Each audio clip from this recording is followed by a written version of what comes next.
Assalamualaikum warahmatullahi wabarakatuh. Saya Mutmainah Irji'i dari kelas 12 MIPA 1. Di sini saya akan menjelaskan materi tentang perkembangan Islam di Indonesia. 1. Masuknya Islam ke Indonesia. Menurut hasil seminar masuknya Islam ke Indonesia pada tanggal 17 sampai 20 Maret 1963 di Medan yang dihadiri oleh sejumlah budayawan dan sejarawan Indonesia. Disebutkan bahwa agama Islam masuk ke Indonesia pertama kali pada abad pertama Hijriah atau kira-kira abad 8 Masehi. 2. Jalur masuknya Islam ke Indonesia. Daerah pertama dan kepulauan Indonesia yang dimasuki Islam adalah pantai Sumatera bagian utara.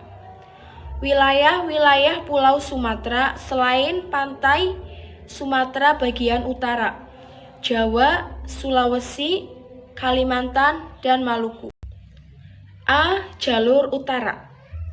Jalur utara dengan rute Arab dalam kurung Mekah dan Madinah, tutup kurung Damaskus, Baghdad, Gujarat, dalam kurung pantai barat India, tutup kurung, Sri Lanka, hingga sampai ke Indonesia. B. Jalur selatan. Jalur selatan dengan rute Arab, dalam kurung Mekah dan Madinah, tutup kurung, Yaman, Gujarat, Sri Lanka, hingga sampai ke Indonesia. Kerajaan-kerajaan Islam di Indonesia. 1. Samudra Pasai. Kerajaan ini didirikan oleh Sultan Malik Al-Saleh pada tahun 1285 atau sekitar abad 13 Masehi. Ia merupakan raja pertama dari Kerajaan Samudra Pasai. Setelah meninggal, ia digantikan oleh putranya yang bernama Sultan Muhammad atau dikenal dengan nama Malik Al-Tahir I. Ia memerintah sampai tahun 1326 Masehi. Kemudian ia digantikan oleh Sultan Ahmad Malik Al-Tahir II. 2. Kerajaan Aceh.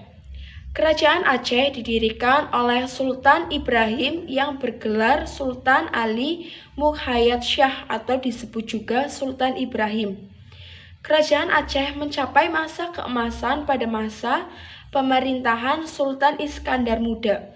Selanjutnya, Sultan Iskandar Muda digantikan oleh menantunya yaitu Iskandar Thani. 3. Demak. Kesultanan Demak didirikan oleh seorang adipati yang bernama Raden Patah.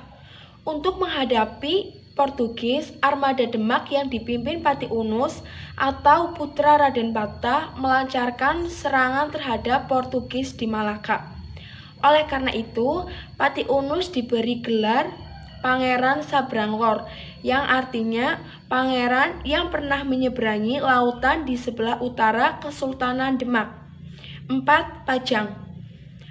Pendiri Kesultanan Pajang adalah Adiwijaya. 5. Mataram Islam. Ketika Ki Ageng Pamanahan meninggal, Mataram dipegang oleh putranya yaitu Sutawijaya. Sutawijaya diangkat menjadi Adipati Mataram dan diberi gelar Senopati ing Alogo Sayyidin Panatagama, yang berarti Panglima Perang dan Pembela Agama. Kerajaan Mataram Islam di Indonesia mencapai keemasan pada masa pemerintahan Sultan Agung. Akan tetapi, Mataram mulai mengalami kemunduran ketika masa pemerintahan pengganti-pengganti Sultan Agung. Kemunduran Mataram yang lebih utama karena aneksasi yang dilakukan Belanda. Setelah terjadinya Perjanjian Giyanti, Kerajaan Mataram dipecah menjadi dua bagian, Kerajaan Surakarta dan Kerajaan Yogyakarta.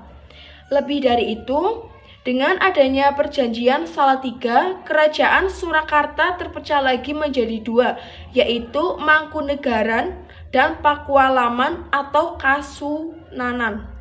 6. Cirebon. Kesultanan Cirebon didirikan oleh Syarif Hidayatullah atau Sunan Gunung Jati.